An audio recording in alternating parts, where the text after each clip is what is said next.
Nah, jadi anak-anak, air di bumi itu kan memang tetap tidak berubah, tidak bertambah atau berkurang.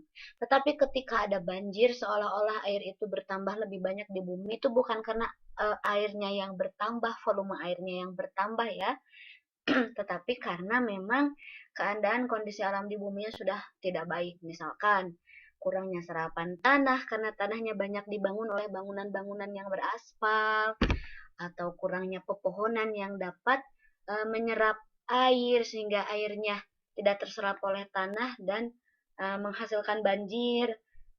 Kemudian karena sampah yang menyumbat eh, sungai, menyumbat selokan air ya, sehingga air tidak dapat mengalir dengan sempurna ke laut dan airnya itu menggenang di wilayah-wilayah atau daerah-daerah khususnya yang ada di Indonesia, maka terjadilah banjir. Jadi bukan karena airnya yang bertambah, tetapi karena kondisi alam di buminya yang sudah cukup rusak.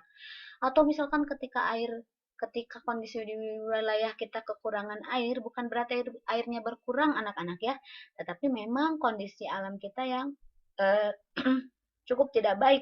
Misalkan serapan tempat cadangan menyimpan air itu kan tanah dan pohon ya. Sedangkan sekarang kan tanahnya itu banyak ditutupi oleh aspal dan bangunan-bangunan yang berbeton-beton anak-anaknya, sehingga tidak dapat menyerap air dan tidak dapat menyimpan cadangan air. Atau pohon-pohon besarnya juga sudah di apa ditumbang ya anak-anak ya, sudah diambil oleh orang-orang yang tidak bertanggung jawab, makanya pohonnya itu berkurang sehingga tempat cadangan airnya juga berkurang. Maka ketika tidak turun hujan, terjadi kemarau yang cukup eh, membuat daerah tersebut kekurangan air ya. Jadi bukan airnya yang berkurang atau bertambah, tetapi karena memang kondisi di bumi ini sudah tidak baik lagi keadaan alamnya karena sudah rusak anak-anak ya, begitu. Nah, kemudian yang ketiga ada angin. Nah, angin juga sama anak-anak ya. Kalau angin itu tidak dapat berkurang ya. Energi gerak angin adalah sumber energi alternatif yang dihasilkan oleh angin ya. Kemudian misalkan contohnya kincir angin atau turbin angin digunakan untuk menangkap energi angin dan diubah menjadi energi kinetik atau energi listrik. Contohnya seperti ini anak-anak ya. Nah, sama nih. Angin juga tidak pernah berkurang, selalu ada. Maka kita tetap harus bersyukur nih anak-anak ya. Kadang kita lupakan nikmat Allah yang memang sangat banyak dan luar biasa ya untuk kita. Contohnya cahaya matahari, air, angin yang memang baik untuk kelangsungan hidup manusia. Harus kita syukuri. Bayangkan kalau misalkan angin nggak ada, matahari nggak ada, air nggak ada. Wah, sudah kelangsungan hidup manusia di muka bumi ini akan punah ya. Karena salah satu sumber energinya tidak ada. Kemudian anak-anak ada panas bumi. Nah, energi panas bumi adalah sumber energi alternatif berupa termal atau panas yang dihasilkan dan disimpan di dalam bumi. Energi panas bumi diyakini cukup ekonomis, berlimpah, berkelanjutan, dan ramah lingkungan. Namun pemanfaatannya masih terkendala pada teknologi eksploitasi yang hanya dapat menjangkau di sektor lempeng tektonik. Jadi kalau di dalam bumi itu memang sangat panas sekali anak-anak ya, karena banyak ada inti bumi, yang mana inti bumi itu terdapat seperti apa ya namanya, ya ini energi panas anak-anak ya, adanya lava atau lahar itu kan adanya di perut bumi anak-anak ya. Nah itu tuh dapat menghasilkan energi panas yang dapat kita manfaatkan. Nah kalau kita ke eh, pernah ke yang daerah Garut itu apa namanya, pokoknya bagian atas di, oh ya, Kawah Kamojang ya, di Kamojang. Nah di situ daerahnya itu memanfaatkan energi panas bumi untuk membangkitkan listrik anak-anak ya. Jadi memang energi panas bumi itu dapat dimanfaatkan. Kemudian anak-anak yang kelima ada biofuel. Biofuel. Nah, kalau biofuel ini adalah bahan bakar hayati. Nah, sumber energi alternatif berupa bahan bakar baik padat, cair, dan gas yang dihasilkan dari bahan-bahan organik itu namanya biofuel anak-anak ya.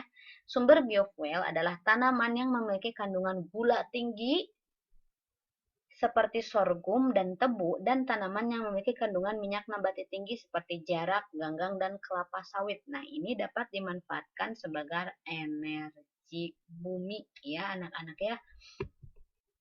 Dan biasanya ini juga bisa dimanfaatkan sebagai alat bahan bakar ya untuk kompor, kemudian juga bisa digunakan untuk bahan bakar listrik untuk menyalakan cahaya ya anak-anak ya, biasanya digunakan untuk itu. Nah, kemudian ada biomasa anak-anak. Nah, kalau biomasa adalah jenis energi alternatif yang mengacu pada bahan biologis yang berasal dari organisme yang hidup atau belum lama mati. Sumber biomasa antara lain bahan bakar kayu, limbah, dan alkohol ya anak-anaknya. Jadi kalau biomasa itu berasal dari bahan-bahan organisme anak-anak ya. Jadi memang bahan yang berasal dari organisme ini biasanya antara lain adalah bahan bakar kayu, limbah, dan alkohol. Jadi misalkan kayu bekas, limbah bekas ya, atau alkohol bekas itu juga bisa dimanfaatkan sebagai energi alternatif ya anak-anak. Kemudian anak-anak ada gelombang laut. Nah, energi gelombang laut atau ombak adalah energi alternatif yang bersumber dari tekanan naik turunnya gelombang air laut. Indonesia sebagai negara maritim yang terletak di antara dua samudra, yaitu Samudra Hindia dan Pasifik, berpotensi tinggi memanfaatkan sumber energi gelombang laut. Sayangnya, masih dalam proses pengembangan di Indonesia karena kita pertama kekurangan sumber daya manusianya, ya, karena kita kekurangan ahli yang dapat memanfaatkan energi gelombang laut ini. Kemudian kita juga terkendala dengan alat teknologi yang dapat menciptakan sumber energi dari gelombang laut. Nah, anak-anak hari ini tidak ada tugas, tetapi Ibu harapkan anak-anak dapat menyimak baik-baik materi hari ini, sehingga pembelajaran hari ini dapat kita ambil manfaatnya dan dapat kita terapkan dalam kehidupan sehari-hari. Ingat anak-anak ya, kita harus hemat energi, karena tidak semua energi bersifat kekal. Ada beberapa energi yang sifatnya terbatas, makanya harus kita hemat, ya, harus kita minimalisir penggunaannya sehingga tidak cepat berkurang sumber energi yang digunakan oleh manusia. Ya, semangat anak-anak. Insya Allah nanti di bulan Mei kita akan ada PAS. Nah, jangan lupa belajar yang rajin. Dan tugas-tugas sebelumnya yang belum dikerjakan diselesaikan ya. Jangan ditunda-tunda. Semakin kita banyak menunda tugas, semakin banyak sekali tugas yang harus kita kerjakan. Makanya diselesaikan sesegera mungkin ya. Terima kasih anak-anak atas perhatiannya. Semoga ilmu hari ini dapat memberikan manfaat untuk kita semua.